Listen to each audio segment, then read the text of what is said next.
Birthday karon sa akong ugangan maong pakals na pod tani. Pogsit na pod ang bahaw sa Jollibee karon. What's up mga pops na di ay ta karon sa Dawis Beach. Kay diri giheld ang okasyon sa birthday sa akong ugangan. Ika 50 anyos na sa akong ugangan. Maong naglechon jud siya og isa ka baboy para makakaunjud ang buong pamilya. Pero ang problema, wala ang akong ugangan diri. Nasa Hong Kong next year pa mauli, nakauli siya atong 2023 atong kasal namo ni balik rapod atong January 2024. Maong kami lang muna diri pero naaman ang iyang ginikanan igsuon og mga kaparentehan og akong mga bayaw. Og ni great dayon og happy birthday akong mga bayaw og akong asawa. Happy! Wala pa daw. Happy birthday mama. 1, 2, 3, go. Happy birthday mama, I love you.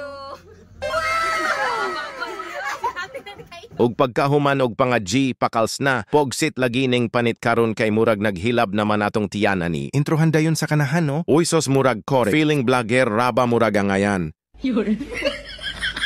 Bitaw mga paps diri man good sa paghimo og content. Kay ang uban man good na problema kay nahutdan daw sila or wala. Sila'y mahuna-hunaan na i-content. Mga paps sa tinuod lang daghan jud kaayo pwede himuon na content bisan na aramo sa inyong balay. Kanang mga trabaho on sulod og gawas sa inyong balay pwede na siya himon nimo og content. Bisan gani kanang pamahaw paniudto og panihapon pwede naman gani na i-content. Halos tanan mga paps bisan nang hugas ra ka diha og plato. Videohan lang nimo imong kaugalingon samtang nagkuri-kuri ka sa imong panimalay. Buhatan nimo og voice over bahala. Dili match imong istorya sa imong video. Basta imong istorya kay makalingaw or naghatag kag mga tips about bisan unsa. Kana mga paps sure jud ko nga naay mo tan-aw ana. Dili importante nindot kag cellphone, dili importante nindot og quality imong video. Ang importante maayo ka mo istorya og dili ka maulaw mo atubang sa camera. Kinahanglan consistent pud ka og paghimo og content. Upload kada adlaw og ayaw pag-focus perme sa pagpadaghan og followers. Kay bisan pag-unsa nakadaghan sa imong followers, ayaw pagdahom nga kanatanan mo tan-aw na sa imong video. Bukos si pud og pagpadaghan og himo og content. Kay once nga na kay isa ka video nga mo trending, diha ka makahakot og daghang views og daghang followers. Bisan unsa na video mga paps, pwede na siya himon nimo og content. Basta dili lang bawal pariha sa nang bastos ka ma-restrict jud ka ana. Kay diri sa pag-vlog walay gipili bisan unsa pa na imong ranggo diha sa imong kinabuhi. Pwede jud ka diha maghimo og content para makasweldo ka kung monetize na ka. Pero og wala pa ka na monetize banati na diha og upload og video kada adlaw para ma-monetize na ka. Bitaw mga paps, taas naman kaayo akong video og nanguli na ang uyoan og iyaan sa akong asawa. Mao diay ni ilang gisakyan ganina nga pambot gikan sa Santa Maria padulong diri sa Dawis. Kay didto man good giluto da ng letson sa Santa Maria unya sa pambot lang gikarga kay murag bawal man siguro ay agi ang letson sa checkpoint. Unya daghan pud sila para tipid sa pamasahe magpambot na lang kay ilaha maning sarili gasolina ray magasto. Breaking rapod ni kay bago ranina human ang pambot. Maong gitry nila og bayahi padulong diri. Almost 2 hours pud. Ang bayahe gikan Santa Maria. Hinay man good pud ilang dahgan kay kusog kaayo ang hangin og dagko kaayo ang balud.